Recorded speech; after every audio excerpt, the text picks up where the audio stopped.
তো গাইজ খেলাটা আবার শুরু হয়ে গেল, তোমরা দেখতে পাচ্ছ। এবার খেলাটা হচ্ছে বড়দের। প্রথম পুরস্কার আছে, দেখতে পাচ্ছ এখানে জুতো আছে।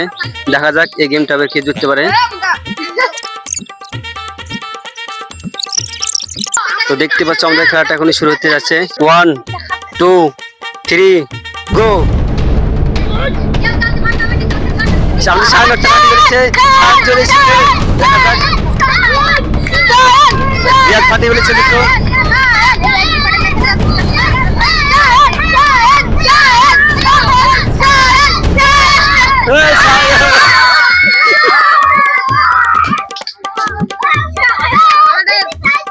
আমাদের এই মাত্র সায়ন উইনার হয়ে গিয়েছে। আমাদের প্রথম বিজয় হয়েছে সায়ন। সায়নকে সোহান পুরস্কার তুলে দিয়েছে। তোমার প্রথম হয়ে তোমার কেমন লাগছে? খেলাটা তোমাকে কেমন লাগলো খেলতে?